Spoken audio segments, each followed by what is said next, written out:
Assalamualaikum warahmatullahi wabarakatuh. Kami dari kelompok 4 yang beranggotakan Rofiatul Adamiyah, Dina Amelia, Putri Ayudih Pratiwi, Muhammad Fahrul Rosi, Dinda Qoimatus Salihah, dan Ivana Darora akan menjelaskan tentang interaksi sosial dan dinamika sosial. Perkenalkan, nama saya Rofiatul Adamiyah. Saya akan menjelaskan pengertian interaksi sosial, bentuk-bentuk interaksi sosial, ciri-ciri interaksi sosial, dan faktor yang mempengaruhi interaksi sosial. Yang pertama, saya akan menjelaskan pengertian interaksi sosial. Pengertian interaksi sosial menurut Gilin dan Gilin yang dikutip oleh Sirina Sukanto adalah hubungan sosial yang dinamis yang menyangkut hubungan antara individu dengan individu, individu dengan kelompok, dan kelompok dengan kelompok. Pengertian lainnya disampaikan oleh Mas Yonis dengan bahasa yang lebih sederhana. Interaksi sosial menurut Mas Yonis adalah proses di mana orang-orang bereaksi dan bereaksi satu sama lain dalam suatu relasi atau hubungan. Jadi, pengertian interaksi sosial adalah hubungan dan pengaruh timbal balik antara individu dengan individu, individu dengan kelompok, dan kelompok dengan kelompok. Bentuk-bentuk interaksi sosial dibagi menjadi 3, yaitu individu dengan individu, yang kedua individu dengan kelompok, dan yang ketiga kelompok dengan kelompok. Contoh bentuk interaksi sosial antara individu dengan individu yaitu interaksi antara seorang dokter dengan seorang pasiennya. Yang kedua, contoh dari bentuk interaksi sosial individu dengan kelompok yaitu seorang guru dengan murid-muridnya. Yang ketiga, contoh bentuk interaksi sosial antara kelompok dan kelompok adalah interaksi antara satu tim sepak bola dengan tim sepak bola lain. Jadi ciri interaksi sosial yang pertama, jumlah pelaku lebih dari satu. Hal ini dikarenakan dalam berinteraksi membutuhkan aksi dan reaksi. Yang kedua, adanya komunikasi dengan simbol-simbol tertentu. Simbol yang umumnya dipakai adalah bahasa. Yang ketiga, adanya dimensi waktu, yaitu dimensi waktu masa lalu, sekarang, dan masa depan. Hal ini dikarenakan dalam berkomunikasi ada batasan waktunya. Yang keempat, memiliki tujuan yang ingin dicapai. Faktor yang mempengaruhi interaksi sosial yang pertama adalah imitasi. Imitasi adalah tindakan seseorang meniru orang lain. Hal yang ditiru misalnya seperti gaya berbicara, gaya berpakaian, gaya bahasa, dan sebagainya. Contoh bentuk imitasi adalah ketika seorang anak mampu meniru bahasa gaul seperti Asia, Kui, dan sebagainya dari tokoh public figure yang ada di YouTube maupun televisi. Yang kedua adalah identifikasi. Identifikasi adalah kecenderungan seseorang untuk menjadi sama dengan orang lainnya. Hal ini lebih mendalam daripada imitasi. Contoh dari identifikasi yaitu ketika seseorang rela menghabiskan banyak uangnya untuk menjalankan operasi plastik agar tubuh dan wajahnya sama dengan artis idolanya. Untuk materi yang selanjutnya akan disampaikan oleh Dina Amelia. Assalamualaikum warahmatullahi wabarakatuh. Perkenalkan, nama saya Dina Mila Putri. Di sini saya akan melanjutkan materi dari teman saya yang bernama Mia. Saya akan menjelaskan tentang simpati, empati, sugesti, motivasi, dan cara terjadinya interaksi sosial. Simpati adalah perasaan tertarik yang timbul dalam diri seseorang kepada orang lain. Adanya rasa ketertarikan tersebut membuatnya merasa seolah-olah berada dalam keadaan orang lain, sehingga orang yang bersimpati akan ikut berlalu dalam perasaan, pikiran, kebahagiaan, bahkan kesedihan yang dirasakan oleh orang lain. Sebagai contoh, ketika bencana alam terjadi, seseorang akan ikut merasakan kesedihan dari korban bencana, sekalipun orang tersebut tidak mengalami bencana secara langsung. Selanjutnya, empati, yaitu bentuk simpati yang lebih mendalam atau perbuatan nyata yang menunjukkan rasa empatinya. Ketika berempati, seseorang akan menyertakan suatu tindakan secara langsung untuk menunjukkan rasa empatinya. Sebagai contoh yaitu kasus bencana alam. Seseorang yang tidak mengalami bencana akan bersedia menjadi relawan di lokasi bencana untuk menunjukkan rasa empatinya. Selanjutnya, sugesti, yaitu memberikan pengaruh pandangan seseorang kepada orang lain dengan cara tertentu, sehingga orang tersebut terpengaruh tanpa dipikir dan dikritisi terlebih dahulu. Orang yang mampu mensugesti orang lain biasanya orang yang berwibawa dan mempunyai pengaruh yang besar di lingkungan sosialnya. Dengan majunya teknologi komunikasi yang berkembang hingga saat ini, bentuk sugesti dapat dilakukan secara massal. Bentuk sugesti dari massal adalah reklame dan iklan yang dimuat di media cetak atau elektronik. Sebagai contoh, yaitu ketika seseorang membeli produk kecantikan karena terpengaruh oleh iklan di televisi yang mengatakan bahwa jika konsumen membeli produk tersebut, maka wajah akan tampak lebih glowing dan bercerah. Selanjutnya yaitu motivasi. Motivasi adalah dorongan, rangsangan, atau stimulus guna untuk melakukan suatu tindakan untuk tujuan tertentu. Motivasi hampir mirip dengan sugesti, tetapi motivasi lebih memberikan pengaruh kepada orang lain, namun dapat diterima lebih kritis, rasional, dan tanggung jawab. Sebagai contoh yaitu ketika mendapat pujian dari guru karena mendapatkan nilai bagus, sehingga kita termotivasi untuk lebih giat belajar lagi untuk tetap mendapatkan nilai bagus.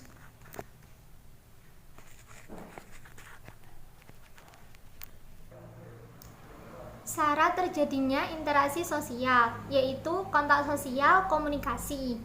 Kontak sosial secara harfiah pengertian kontak adalah saling menyentuh. Namun kenyataannya kontak tidak selalu bersentuhan. Ada kalanya kontak berlangsung tanpa adanya sentuhan fisik, misalnya berbicara di telepon, mengirim surat, dan internet. Kontak sosial terjadi ketika adanya aksi dan reaksi antar pihak yang berkontak.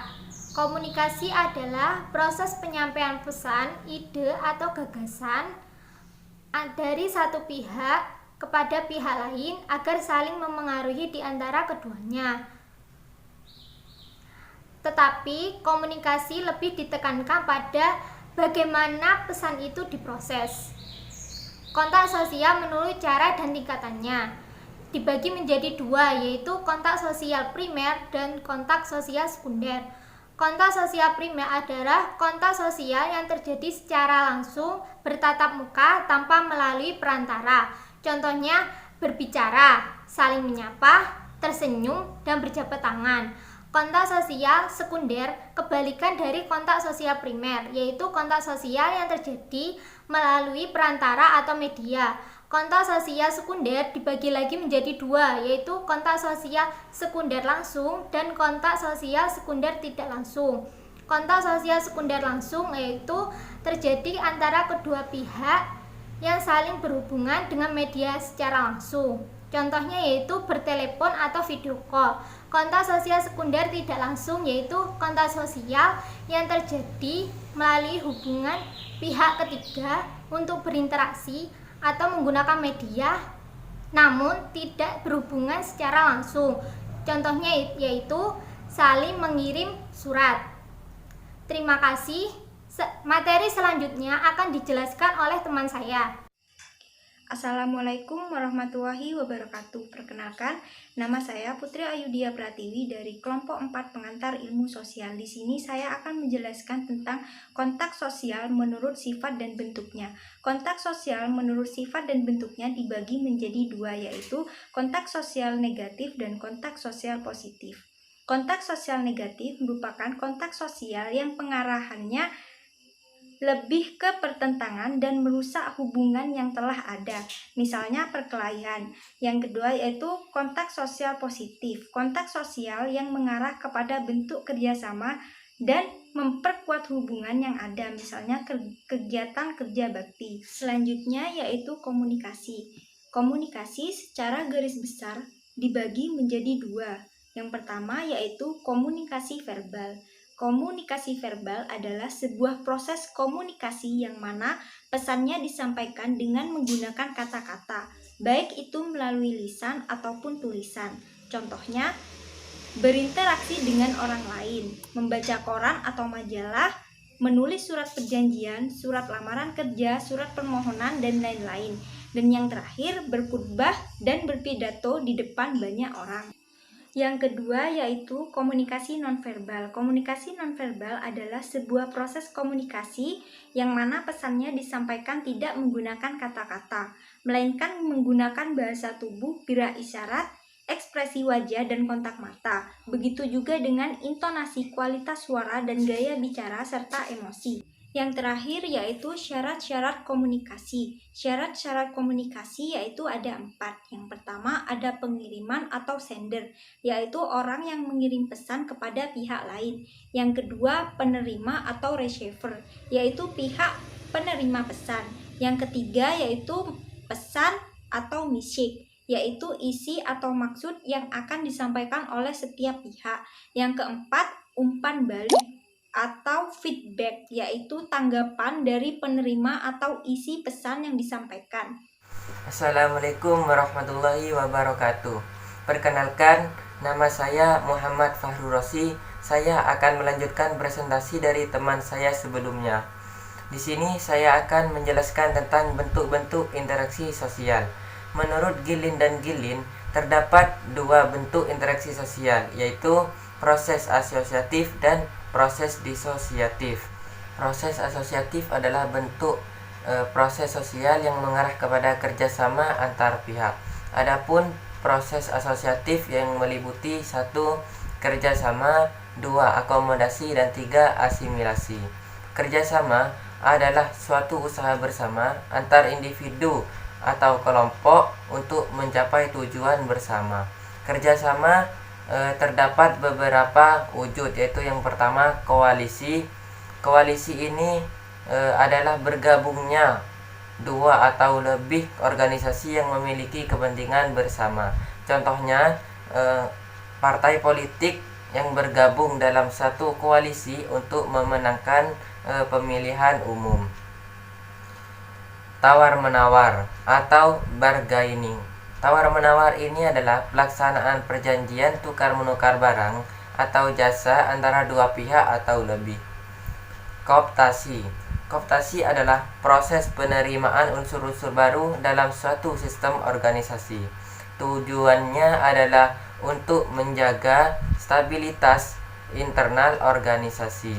Yang terakhir ada joint venture, yaitu kerjasama yang umumnya dilakukan oleh perusahaan-perusahaan dalam proyek tertentu. Umumnya tujuan dari joint venture ini adalah untuk meningkatkan pendapatan perusahaan yang bersangkutan. Proses asosiatif yang kedua yaitu akomodasi. Akomodasi adalah upaya untuk meredakan suatu pertentangan yang terjadi. Akomodasi ini bertujuan untuk mencapai suatu keseimbangan dan mencegah membesarnya suatu pertentangan. Akomodasi ini terdapat beberapa bentuk, yaitu yang pertama koersi. Koersi ini adalah bentuk akomodasi di mana pihak yang kuat mendominasi pihak yang lemah. Contohnya ialah perbudakan. Perbudakan adalah dominasi majikan terhadap budak, yang dimana tak jarang melibatkan kekerasan fisik. Si budak tidak punya apa-apa, bahkan dirinya pun dimiliki oleh sang majikan. Contoh akomodasi dalam perbudakan ini misalnya, si majikan menyuruh sang budak untuk membangun kandang sapi. Tak berani mengelak, si budak pun akhirnya membangun kandang karena ia tidak ingin berkonflik dan bersitegang dengan si majikan. Bentuk akomodasi yang kedua ialah kompromi. Kompromi ini adalah suatu bentuk akomodasi di mana pihak yang terlibat saling mengurangi tuntutan. Yang ketiga ialah arbitrasi. Arbitrasi merupakan proses akomodasi yang mengundang pihak ketiga yang lebih tinggi kedudukannya untuk membantu penyelesaian masalah. Yang keempat ada mediasi. Mediasi adalah bentuk akomodasi yang menyerupai arbitrasi. Namun pihak ketiga hanya berperan memberi nasihat dan tidak berhak untuk mengambil keputusan. Yang kelima ialah konsiliasi. Konsiliasi adalah upaya mempertemukan kepentingan pihak yang berselisih dan mencari penyelesaian bersama. Yang keenam ialah toleransi. Toleransi ini adalah upaya akomodasi secara informal. Masing-masing pihak saling bertoleransi demi pemulihan hubungan baik. Yang 7, stalemate, yaitu upaya akomodasi dengan menyeimbangkan kekuatan pihak yang terlibat. Dengan berimbangnya kekuatan, penyelesaian masalah pun terjadi dengan sendirinya. Dan yang terakhir ialah adjudikasi. Adjudikasi ini adalah upaya akomodasi melalui pengadilan. Proses asosiatif yang ketiga atau yang terakhir adalah asimilasi. Asimilasi adalah percampuran dua budaya atau lebih yang menghasilkan budaya baru. Dalam proses asimilasi, budaya baru yang terbentuk benar-benar berbeda dari budaya yang ada sebelumnya. Proses asimilasi seringkali disamakan dengan proses akulturasi, padahal sebenarnya berbeda. Proses akulturasi adalah proses di mana dua budaya atau lebih saling berinteraksi. Namun, batasan-batasan perbedaan budaya tidak hilang dan masing-masing budaya tetap mempertahankan keunikannya masing-masing. Demikian penjelasan dari saya tentang bentuk-bentuk interaksi sosial. Bentuk interaksi sosial selanjutnya akan dijelaskan oleh teman saya, yaitu Dinda Komaitus Solica. Sekian dari saya. Wassalamualaikum warahmatullahi wabarakatuh. Perkenalkan, nama saya Dinda Koimatus Solihah, nomor induk mahasiswa 2002 1030 1030. Di sini saya akan melanjutkan presentasi dari Muhammad Farul Rosi. Saya akan menjelaskan slide 18 sampai slide 21. Bentuk proses sosial disosiatif. Proses sosial disosiatif merupakan proses sosial yang mengarah kepada pertentangan antara pihak yang terlibat. Bentuk-bentuk proses sosial disosiatif. Yang pertama, persaingan atau kompetisi. Persaingan merupakan suatu proses di mana pihak yang terlibat dari bersaing memperebutkan sesuatu untuk mencapai kemenangan tertentu. Hal yang diperebutkan bermacam-macam, misalnya keuntungan, sumber daya, status, dan sebagainya. Persaingan terjadi apabila beberapa pihak menginginkan sesuatu yang jumlahnya sangat terbatas, atau sesuatu yang menjadi pusat perhatian umum. Contohnya, persaingan dalam perlombaan 17 Agustus, persaingan dalam ujian masuk perguruan tinggi, dan lain sebagainya. Yang kedua adalah kontravensi. Kontravensi adalah bentuk proses disosiatif yang lebih tinggi dibandingkan persaingan, namun belum mencapai pertentangan. Beberapa bentuk kontravensi adalah penolakan, penyangkalan, penghasutan, dan pengkhianatan. Penyebabnya yaitu adanya perbedaan pendirian antara kalangan tertentu dengan kalangan lain dalam masyarakat. Menurut Leopold von Weiss dan Howard Becker, bentuk kontravensi adalah yang pertama, kontravensi umum yang berupa penolakan, mengancam pihak lain, dan perlawanan. Yang kedua, kontravensi sederhana yang berupa menyangkal pernyataan orang di depan umum. Yang ketiga, kontravensi intensif yang berupa penghasutan atau penyebaran isu. Yang keempat, kontravensi rahasia yang berupa pembocoran rahasia. Yang kelima, kontravensi taktis yang mengejutkan pihak lain, provokasi, dan intimidasi. Yang ketiga adalah pertentangan atau konflik. Pertentangan atau konflik adalah proses disosiatif di mana pihak yang terlibat berusaha mencapai tujuannya dengan upaya menantang atau menyerang lawan, sekalipun dengan ancaman ataupun kekerasan. Sebagai suatu bentuk interaksi, konflik sosial bertujuan untuk menghancurkan, mengancam, melukai, serta melenyapkan kelompok yang dianggap sebagai lawan. Penyebab konflik antara lain adalah perbedaan individu, perbedaan kebudayaan atau nilai, perbedaan kepentingan, dan perubahan sosial. Pertentangan atau konflik ini memiliki dampak positif, yaitu semakin menguatnya solidaritas dalam suatu kelompok karena adanya musuh bersama. Misalnya, apabila terjadi pertikaian antar kelompok, anggota-anggota dari setiap kelompok tersebut akan bersatu untuk menghadapi lawan kelompoknya. Selain itu, konflik atau pertentangan ini juga memiliki dampak negatif, yaitu menciptakan kondisi ketidakteraturan sosial dalam masyarakat, mengancam norma dan nilai sosial yang sudah terbentuk sebelumnya dalam suatu masyarakat, menciptakan sifat prasangka buruk antar suatu kelompok, dan hilangnya kontrol sosial dalam masyarakat. Kemudian slide selanjutnya, pengertian dinamika sosial. Dinamika sosial adalah salah satu penelaah sosiologi yang membahas tentang perubahan-perubahan yang terjadi di dalam kehidupan sosial. Pengertian dinamika sosial menurut para ahli.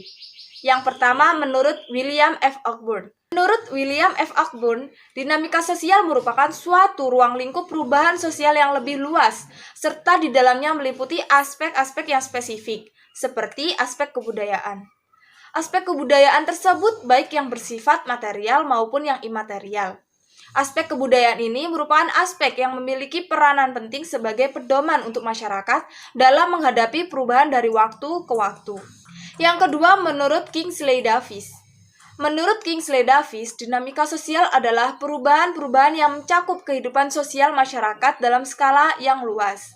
Perubahan yang terjadi meliputi aspek-aspek khusus, yaitu struktur dan fungsi dalam kehidupan masyarakat. Yang ketiga adalah menurut Selo Sumarjan. Menurut Selo Sumarjan, dinamika sosial meliputi keseluruhan perubahan pada lembaga-lembaga atau institusi sosial kemasyarakatan yang kemudian akan berpengaruh terhadap sistem sosialnya, serta di dalamnya mencakup nilai-nilai sikap dan pola tingkah laku kelompok-kelompok masyarakat. Slide selanjutnya, yaitu objek pembahasan dinamika sosial. Yang pertama, pengendalian sosial. Pengendalian sosial merupakan cara atau proses pengawasan baik yang direncanakan maupun yang tidak direncanakan untuk mengajak, mendidik, bahkan memaksa warga masyarakat agar para anggota masyarakat mematuhi norma dan nilai yang berlaku. Dalam pengendalian sosial, struktur sosial memiliki alat-alat pengendalian yang berupa nilai-nilai dan norma yang dilengkapi dengan unsur kelembagaannya. Contohnya, misalnya saja tentang diterapkan atau diberlakukannya rambu-rambu lalu lintas demi keselamatan dan kenyamanan masyarakat. Yang kedua adalah penyimpangan sosial. Perilaku penyimpangan adalah perilaku sejumlah besar orang yang dianggap tidak sesuai dengan norma dan nilai yang berlaku. Sehingga penyimpangan tersebut menimbulkan reaksi-reaksi tertentu seperti celaan, cemoohan, gunjingan masyarakat hingga menimbulkan hukuman. Contohnya, tindak kriminal pembunuhan, aksi bullying, pergaulan bebas, dan lain sebagainya. Yang ketiga adalah mobilitas sosial. Mobilitas sosial merupakan peristiwa sosial di mana individu atau kelompok bergerak atau berpindah kelas sosial satu ke lapisan sosial lainnya. Baik pergerakan itu mengarah pada gerak sosial dari lapisan sosial bawah bergerak ke atas ataupun sebaliknya. Contohnya, seorang pengangguran yang akhirnya mendapatkan pekerjaan, seorang gubernur yang kemudian menjadi presiden, ataupun seorang pekerja yang mendapat PHK di tempat kerjanya. Yang keempat adalah perubahan sosial.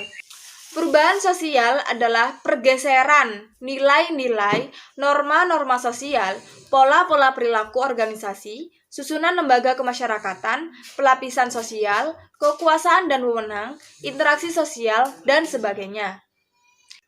Contohnya, misal dari cara berpakaian. Seperti diketahui, jika tren fashion pakaian terus berkembang dari tahun ke tahun, maka masyarakat yang sebelumnya mengenakan pakaian adat daerah kini berubah lebih modern dan mengikuti tren terbaru. Kemudian slide selanjutnya, teori dinamika sosial. Yang pertama ada teori evolusi. Teori evolusi dilandasi oleh pemikiran Emil Durkheim, Herbert Spencer, dan Ferdinand Tönnies. Isinya tentang perubahan pengorganisasian masyarakat seperti pembagian kerja yang terjadi dalam waktu yang lama. Teori evolusi mengungkapkan adanya perubahan sifat-sifat yang diwariskan oleh suatu organisme ke generasi berikutnya. Jadi, evolusi berkaitan erat dengan faktor gen dan lingkungan yang terjadi pada waktu yang sangat lama, hingga akhirnya bisa memberikan perbedaan pada organisme tertentu. Yang kedua ada teori konflik. Menurut teori ini, konflik berasal dari pertentangan kelas antara kelompok yang tertindas dan kelompok penguasa, sehingga akan mengarah pada perubahan sosial. Teori ini berpedoman pada pemikiran Karl Marx yang menyebutkan bahwa konflik sosial merupakan sumber yang paling penting dan pengaruh dalam semua perubahan sosial. Yang ketiga ada teori fungsionalis. Teori fungsionalis menyatakan bahwa ketidakpuasan masyarakat terhadap keadaan sosial yang sedang berlaku merupakan penyebab utama terjadinya perubahan sosial. Misalnya saja tentang adanya kegiatan pertanian, yang pada zaman dahulu pertanian dilakukan dengan cara pembajakan dengan hemat biaya, akan tetapi memakan waktu. Sedangkan pada saat ini sistem pertanian dilakukan dengan modern yang identik dengan hemat waktu, akan tetapi memakan banyak biaya. Yang keempat ada teori siklis. Menurut teori ini, kebangkitan dan kemunduran suatu peradaban atau budaya tidak dapat dielakkan. Teori ini beranggapan bahwa perubahan sosial tidak dapat dikendalikan sepenuhnya oleh siapapun. bahkan orang-orang ahli sekalipun. Dalam masyarakat terdapat siklus yang harus diikutinya. Terima kasih. Untuk selanjutnya akan dijelaskan oleh teman saya, yaitu Ivan Nanda. Assalamualaikum warahmatullahi wabarakatuh. Saya Ivan Nanda Satina Imani, NIM 20021030137, akan melanjutkan presentasi dari rekan Dinda. Baik, di sini saya akan menjelaskan tentang faktor-faktor penyebab perubahan sosial. Yang pertama yaitu ada faktor internal. Faktor internal adalah faktor yang mendasari sebuah perubahan sosial yang berasal dari dalam diri masyarakatnya itu sendiri. Yang pertama ada bertambah atau berkurangnya jumlah penduduk. Contoh, bertambahnya jumlah penduduk akan mengakibatkan persaingan kerja yang semakin ketat. Akan tetapi, hal tersebut jika tidak diimbangi dengan lapangan pekerjaan yang memadai akan mengakibatkan sebuah pengangguran. Pengangguran jika dibiarkan akan menyebabkan kriminalitas dan kemiskinan serta kematian yang semakin tinggi. Begitu juga dengan berkurangnya jumlah penduduk. Contohnya di Jepang. Di Jepang memiliki etos kerja yang sangat tinggi sehingga masyarakatnya mempunyai budaya untuk tidak menikah. Oleh karena itu, berkurangnya jumlah penduduk semakin tahun semakin tinggi terjadi di Jepang. Yang kedua, adanya penemuan baru. Contohnya itu ada penemuan-penemuan baru di bidang teknologi, pendidikan yang lebih canggih maupun teknologi dan penemuan lainnya. Nah, khusus penemuan baru ini ada invention dan recovery. Kalau invention itu penemuan yang benar-benar baru, jika recovery merupakan penemuan baru yang sudah ada sebelumnya. Pertentangan atau konflik di masyarakat. Biasanya adanya pertentangan dan konflik di masyarakat ini terjadi karena perbedaan suatu tujuan yang ada di dalam masyarakat itu sendiri. Contohnya pertentangan tentang ras maupun agama yang terjadi di daerah Ambon, sehingga di daerah tersebut terdapat sebuah wilayah yang memisahkan dua kubu, yaitu kubu masyarakat Islam dan kubu masyarakat Kristen. Yang keempat, terjadi pemberontakan atau revolusi. Terjadinya revolusi atau pemberontakan dalam suatu daerah tentunya akan menimbulkan suatu perubahan sosial. Dengan adanya revolusi ini akan menimbulkan kekuatan-kekuatan baru di lingkungan masyarakat tersebut. Contohnya yaitu pada saat itu dulu ada kerajaan Rusia yang dipimpin oleh Tsar yang berubah menjadi suatu kerajaan yang berideologi komunis. Sehingga perubahan tersebut akan menyebabkan perubahan sosial di lingkungan masyarakatnya itu sendiri. Next, yang kelima ada ideologi. Ideologi itu merupakan suatu tujuan yang ingin dicapai, suatu tujuan nilai norma yang ingin dicapai di suatu masyarakatnya itu sendiri.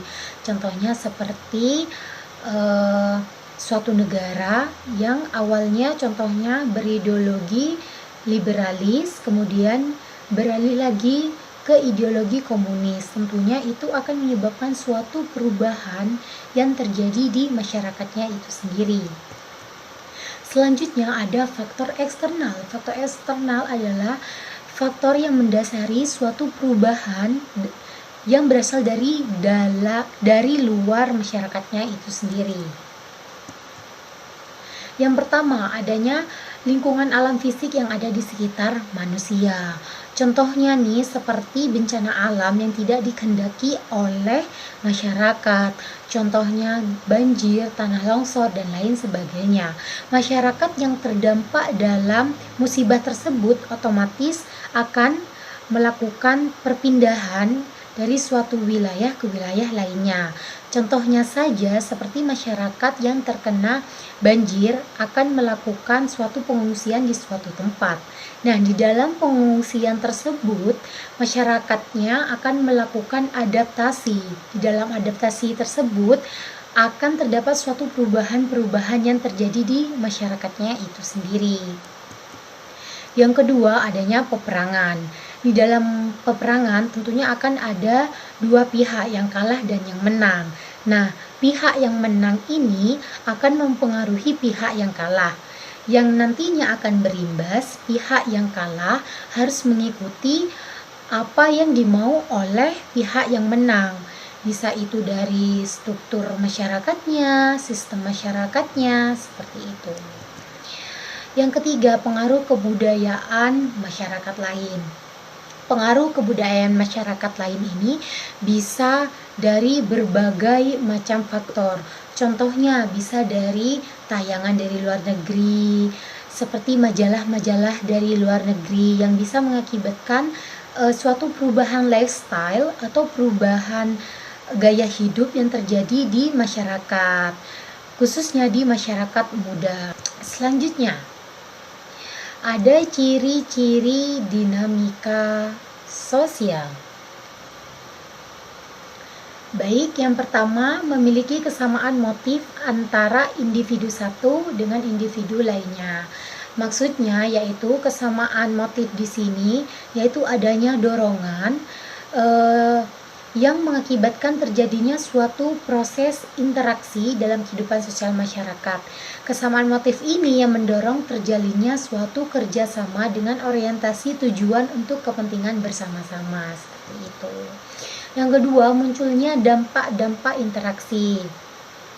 Suatu interaksi sosial yang saling berlainan di antara individu yang satu dengan individu lainnya kemudian menentukan beragam dampak-dampak yang muncul beragam tergantung faktor-faktor perasaan dan juga kecakapan masing-masing individu.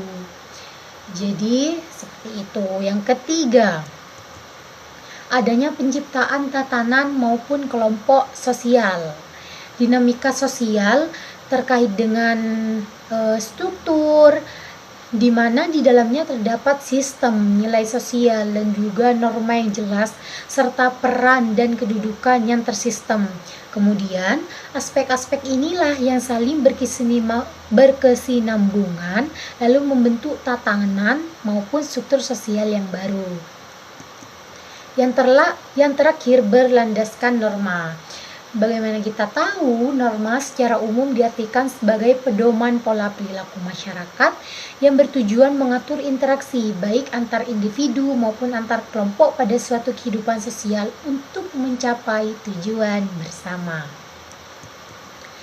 Selanjutnya, ada aspek dinamika sosial. Yang pertama ada dibedakan menjadi sistem sosial, di mana yang kita tahu sistem sosial merupakan suatu kesatuan sosial yang meliputi kesamaan, yang meliputi pengelompokan masyarakat berdasarkan umur, pendapatan, dan sebagainya. Contoh, Pak Harun mengalami perubahan kemudian mempengaruhi hubungan sosial beliau dan lingkungan keluarga. Yang kedua, ada pola umum. Pola umum dinamika sosial merupakan suatu perubahan yang terjadi secara umum di masyarakat. Contohnya, tingkat pertumbuhan penduduk yang terjadi di wilayah ibu kota setiap tahunnya dapat diukur serta dapat pula diprediksi dalam kurun waktu beberapa tahun ke depan berdasarkan pada suatu kebijakan. Ada juga tingkat perhitungan yang jelas. Jadi maksudnya dinamika sosial itu dianalisis dengan menggunakan rumus yang bisa membaca tren ke depan. Contohnya, prediksi perkembangan tren ini didasari berdasarkan bentuk probabilitas. Selain itu, data rekayasa sosial biasanya diperoleh dari kajian yang bersifat prediktif. Next, tingkat keseimbangan. Tingkat keseimbangan berkaitan erat dengan pola umum, di mana pola umum perubahan sosial umumnya dirumuskan titik keseimbangannya. Contoh, perubahan yang terjadi dalam kehidupan sosial masyarakat dengan pola umum biasanya dirumuskan titik keseimbangannya. Ada tuntutan terhadap proses terjadinya perubahan sosial, yaitu tekanan atau Tuntutan pada perubahan sosial mencakup tindakan berkesinambungan dan ini harus memperhatikan sebab akibat dari perubahan sosial itu sendiri secara jelas dan seksama. Next, contoh dinamika sosial. Yang pertama itu pertambahan jumlah penduduk. Pertambahan penduduk memiliki ketertarikan sosial dengan cakupan luas. Selain itu, metode yang digunakan dalam mengkaji dinamika pertumbuhan penduduk dapat menggambarkan tren perubahan yang berkembang dengan pola umum. Yang kedua, ada segresi sosial, merupakan proses perubahan yang berlangsung mungkin saja tidak disadari. Kemudian seiring dengan perubahan dapat memunculkan penggolongan tertentu ke dalam kelompok-kelompok sosial berdasarkan faktor kesamaan. Contohnya seperti yang sudah dijelaskan tadi, adanya suatu konflik di suatu masyarakat. Contohnya masyarakat Ambon yang dia memiliki kepercayaan yang berbeda. Nah, dari perbedaan tersebut akan mengakibatkan segresi maupun pengelompokan di dalam masyarakat tersebut. Contohnya, ada wilayah yang khusus untuk masyarakat Islam dan ada wilayah untuk masyarakat Kristen. Jadi intinya segresi itu adalah pemisahan masyarakat berdasarkan kelompok-kelompok tertentu. Yang ketiga, ada pemecahan kelompok sosial. Ini bisa disebut juga dengan polarisasi, yaitu merupakan pola pembagian kelompok yang secara berlawanan saling berhadapan satu sama lain. Contohnya, dinamika kelompok sosial dalam polarisasi antara lain warga kota yang tergolong orang kaya membentuk kelompok khusus. Begitu juga sebaliknya, warga kota yang tergolong orang kurang mampu juga membentuk kelompok tersendirinya. Baik, itu dia tadi presentasi dari saya dan kelompok saya. Kurang lebihnya mohon maaf. Wassalamualaikum warahmatullahi wabarakatuh.